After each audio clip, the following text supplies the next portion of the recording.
Ladies and gentlemen, we are gathered here today to watch God of War Ragnarok, the new 11-minute exclusive story trailer. We about to get into it. Let's see what they have to offer us.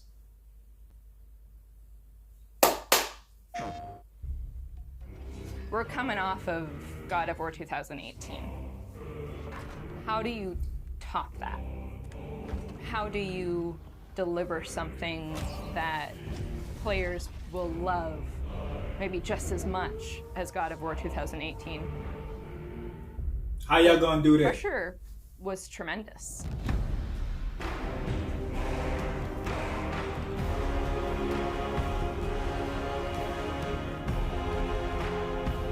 My name is Ariel Angelotti, and I am the senior producer for narrative. My name is Richard Gobert. I'm the story lead for God of War Ragnarok. I'm Jody Kupsko, and I'm the supervising dialogue designer. It's my job to shape the story along with our writing team, our narrative director, and game director. As a producer, it's my job to help build a team to create Y'all, I'll try not to talk too much over the video. I know y'all watching too. That content. I oversee the dialogue production if I throughout see the entire something titles. that's Every important, I'll let y'all know. dialogue that you hear, every human vocalization and effort and grunt, our team touches. So I'm a man now, like you? No. We are not men. We are more than that. The responsibility is far greater. In the story of God of War 2018, we find Kratos seemingly having turned over a new leaf in the Norse lands.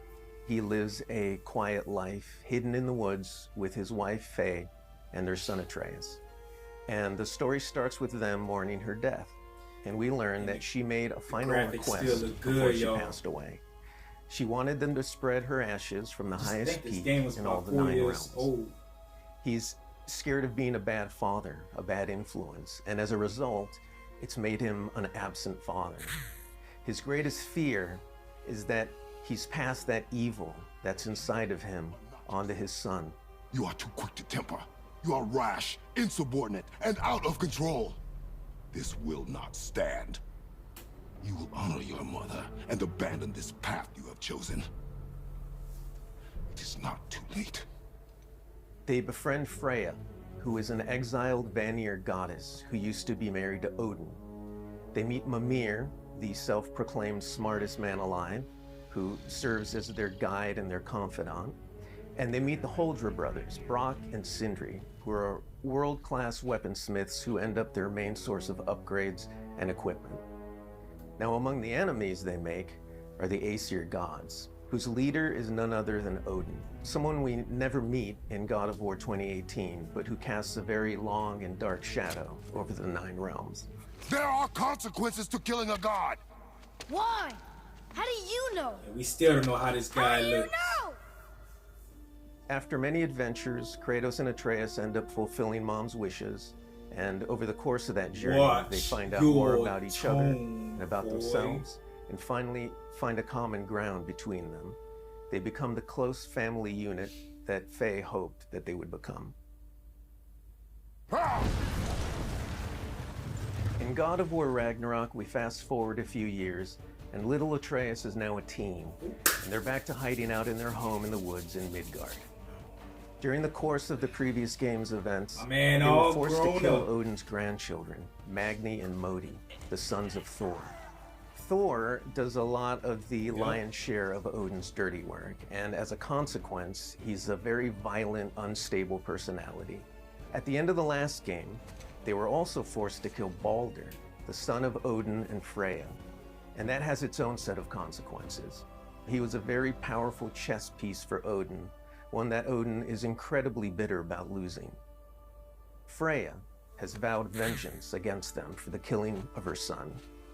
Kratos and Atreus didn't want to kill him, they were friends with Freya, but Balder tried to kill her in front of them, and Kratos had no other option in the moment but to kill him to save Freya's life, even though it meant losing Freya's friendship.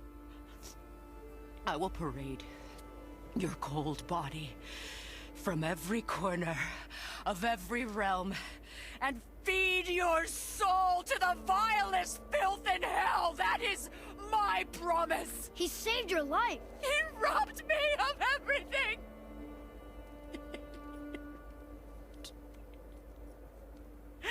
Everything.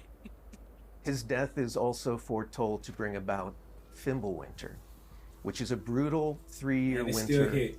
that is then After followed by 4 Ragnarok. years, it still hit. It's an apocalyptic war between all the Norse gods, the giants, the dwarves, and the elves, and an army of the dead. They're all destined to fight in a battle that basically ends the world. Kratos is understandably worried about his son and what it means for him.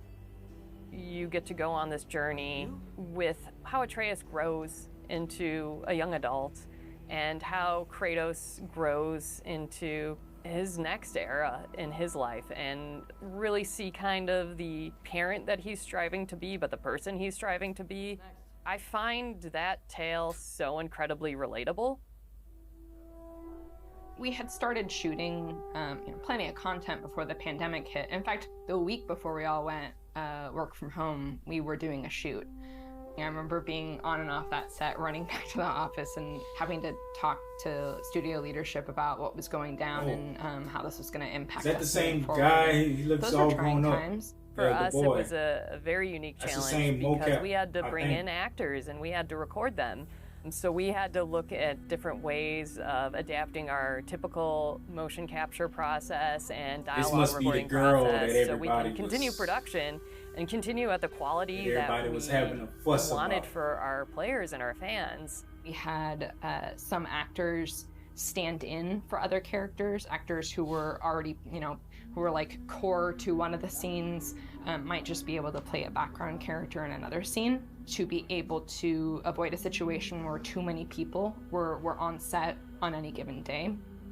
We avoided compromising the story that we were trying to tell as a result of the pandemic and these limitations that we had to deal with. There were no cinematics that we changed. We still have the same characters in them in the final game. We just had to get a bit creative with how we shot the content. Our actor for Atreus, Sony, is a teenage boy, and his voice changed He's older dramatically now. throughout the several years on this I knew title. that was the I don't boy. want to fight anyone.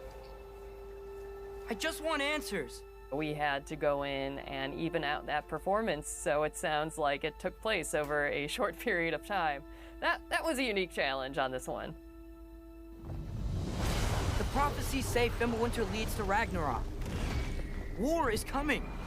Whether the Norse saga was going to be a trilogy or just 2 games was something we debated a lot. There were obviously pros and cons for either approach. So we waited for Cory Barlog to weigh in, and he did, and he said, let's do it in 2. The consequence to that is, how do you Let's do it wrap in up 2. the story in one game and do Ragnarok justice? How do we lead up to that and then have a big moment at the end of the game and wrap up all those loose threads? This game is bigger than what we initially envisioned. There's a lot of important story moments that we needed to cover. There are more characters that we follow the threads of, and ultimately it ends up feeling big and epic because there is a lot there for people is to that? enjoy. I am very excited for folks to see this final chapter. A lot happens. We put our characters through the ringer, but we also bring them closure and we provide answers to a lot of the questions the first game posed. Just all of the new combat that we're doing and the new interactions. There's a lot of stuff that's happening in this title that I think people are going to have fun with. We all have our own personal Ragnaroks to deal with. And this story is about how you process that, how you own it, and how you make it a part of yourself and grow from it. I mean, we set some stuff up at the end of last game. There's going to be some consequences this game. We're going to see how things play out between Freya and Kratos. We're going to see how the evolution of the family relationship continues. You got Brock and Sindri, the dwarves, who are kind of part of your makeshift family now. And there's going to be some other characters that we introduce that maybe going to disrupt the balance a little bit. I can't wait until players get their hands on the game, are able to experience how the story unfolds for themselves. We have, I think, an incredibly well-rounded game. Very satisfying combat, beautiful and rich environments to explore, outstanding character art, a lush and moving soundtrack and soundscape. It's the work of hundreds of very dedicated artists, and they all have their own stories to tell.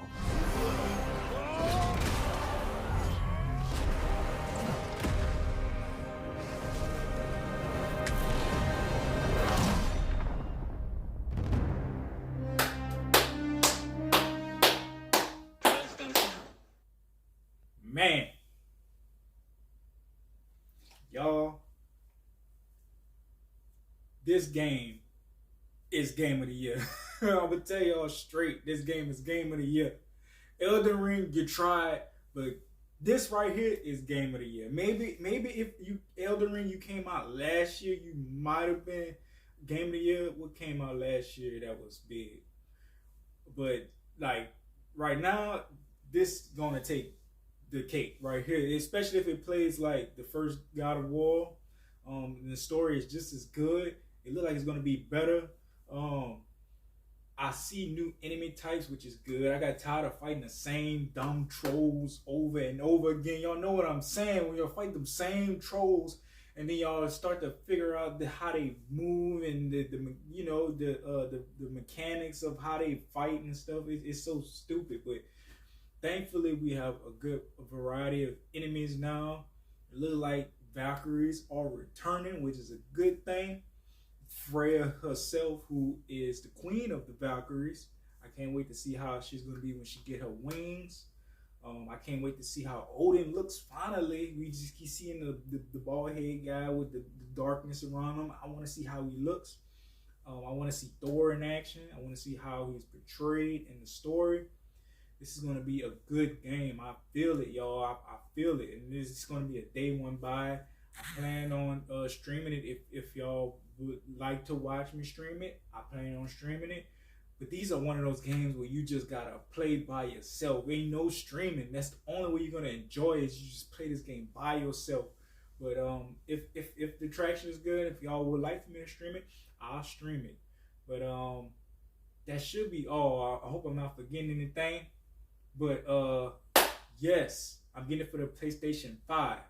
So like, comment, and subscribe, guys. I'll catch y'all later. This is Conquest Gaming, and I'm out. Thank y'all.